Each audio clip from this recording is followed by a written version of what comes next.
जय हिंद, नमस्कार। देश में अग्निवीरों के लिए सेना भर्ती रैली जल्द शुरू होने जा रही है। यानी कल देर रात से ही युवा सेना भर्ती में शामिल होने के लिए लाइनों में लगे हुए दिखेंगे और फिर कुछ ही देर बाद उनकी दौड़ भी शुरू होगी। दरअसल पंजाब के लुधियाना और कर्नाटक के बेंगलुरु में 10 अगस्त से सेना भर्ती रैली शुरू होने जा रही है। इसको लेकर युवाओं के एडमिट कार्ड भी पूर्व में ही जारी कर दिए गए हैं और स्टेडियम में जहां पर ये सेना भर्ती रैलियों का आयोजन किया जा रहा है वहां पर भी तमाम तैयारियां लगभग पूरी कर ली गई हैं और युवाओं ने भी 1600 मीटर दौड़ में दम दिखाने के लिए कमर कस ली है। लेकिन दौड़ से पहले युवाओं के मन में कई सवाल होते हैं जो युवा पहली बार सेना भर्ती में शामिल होते हैं। जैसे कितने युवाओं का ग्रुप बनाकर दौड़ कराई जाएगी, दौड़ के लिए कितना समय दिया जाएगा, एक ग्रुप में कितने युवा पकड़ेंगे, दौड़ में शामिल होने के लिए किस समय लाइनों में लगा जाए। यानी जैसे कुछ युवा यह मानते हैं कि जो शुरुआती बैच होते हैं दौड़ के लिए उन्हें समय कम दिया जाता है। उनका मानना होता है कि इतनी जल्दी मीडिया कर्मी ग्राउंड पर नहीं पहुंच पाते हैं और सुबह के समय जब मीडिया कर्मी वहां पहुंच जाते हैं तो उस वक्त दौड़ का जो समय होता है वो ज़्यादा दिया जाता है और ज़्यादा बंदे पकड़े जाते हैं। ये युवाओं का मानना है।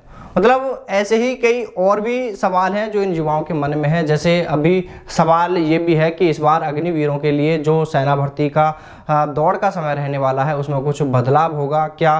वैकेंसी इतनी है तो क्या युवा ज़्यादा पकड़े जाएंगे, युवा कम पकड़े जाएंगे, कितना समय दिया जाएगा? यानी वो इसको पहले वाली भर्ती से इस बार की भर्ती को कंपैरिजन करना चाहते हैं, तुलना करना चाहते हैं कि क्या कुछ इसमें कम ज़्यादा रहेगा या जैसा सेम सिस्टम पहले था दौड़ के लिए वैसा ही रहेगा। तो देखिए साथियों, आपको बताना चाहेंगे कि दौड़ का जो सिस्टम है वो तो लगभग सेम ही रहना है। और जहाँ तक बात करें कि ग्रुप बनाने की कि कितने युवाओं का ग्रुप बनाया जाएगा तो लगभग सभी जगह 250 से 300 और हाँ कई जगहों पर यह संख्या 300 और 350 से भी अधिक चली जाती है। यानी इतने लड़कों का ग्रुप बनाया जाता है। अब अगर देखिए बात करें कि दौड़ के लिए समय कितना दिया जाता है तो देखिए वैसे तो नोटिफिकेशन में बताया गया है कि 5.5 मिनट तक दौड़ पास करने वाले जो युवा हैं वो फर्स्ट ग्रुप में आते हैं और जो युवा 5 मिनट 45 सेकंड तक दौड़ पूरी करते हैं वो युवा सेकंड ग्रुप में आते हैं। लेकिन सच ये है कि इतना समय युवाओं को नहीं दिया जाता है। हाँ, 1-2 भर्तियों को छोड़ दें या दौड़ के किसी 1-2 ग्रुप को छोड़ दें तो इतना समय युवाओं को कभी नहीं दिया जाता है। लेकिन इतना ज़रूर है कि अगर आपने बहुत अच्छे से तैयारी की है और सेना भर्ती में दौड़ लगाते समय आपको अचानक से कोई दिक्कत ना हो और आप हिम्मत न हारें, यानी आखिरी सेकंड तक आप यह ठान कर चलें कि मुझे तो दौड़ पास करनी ही है, तो आप दौड़ पास कर जाएंगे। क्योंकि ऐसा करने वालों का साथ कई बार भगवान भी देता है, जिसे हम किस्मत भी कहते हैं। हमने ऐसा कई बार कई भर्तियों में देखा है कि कुछ युवा जो थोड़ा ही पीछे होते हैं रास्ते से, वो ये देखते हैं कि अब तो 20 बंदे दौड़ में पहले ही पकड़ लिए, अब तो रास्ता खिंचने वाला है, और यह सोच मन में आते ही उनके कदम अपने आप रुक जाते हैं।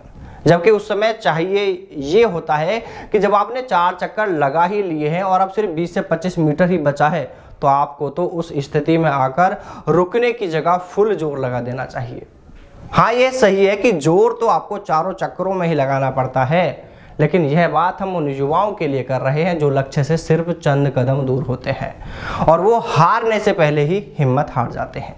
इसलिए ऐसे युवा अगर उस समय थोड़ा और जोर लगा दें कैसे भी करके तो वो दौड़ पास हो सकते हैं। इसके अलावा वो युवा जो पहले कई बार सेना भर्ती में दौड़ में एक्सीलेंट रहे हैं या जिन्होंने कई बार दौड़ पास की है, तो ऐसे युवा अगर चाहें तो हमें वीडियो बनाकर नए युवाओं के लिए कुछ टिप्स शेयर करना चाहते हैं तो आप हमें हमारे व्हाट्सअप नंबर 8562864202 पर आपकी वीडियो बनाकर भेज सकते हैं, या आप लिखकर भी कुछ टिप्स बताना चाहें तो भी आप हमें शेयर कर सकते हैं।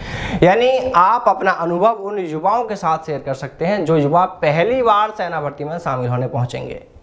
तो देखिए साथियों, इसके अलावा जो साथी सेना भर्ती में शामिल हो रहे हैं अगर वो दौड़ पास कर लेते हैं तो उन युवाओं से भी हम कहना चाहेंगे कि आप वहाँ भर्ती प्रक्रिया के बारे में अगर हमें कोई जानकारी शेयर करना चाहें तो भी आप हमें इन्हीं व्हाट्सएप नंबर पर शेयर कर सकते हैं ताकि वो जानकारी हम दूसरे उन युवाओं तक पहुंचा सकें जो युवा पहली बार सेना भर्ती में शामिल होने जा रहे हैं। और आपके द्वारा हमें दी जाने वाली इस जानकारी से उन युवाओं को काफ़ी मदद मिल सकती है, उनके लिए काफ़ी फायदा हो सकता है। तो चलिए साथियों, फिर मिलते हैं सेना भर्ती से जुड़ी किसी नई अपडेट के साथ। तब तक सावधान रहें, दलालों से दूर रहें, अपना और अपनों का ख्याल रखिएगा।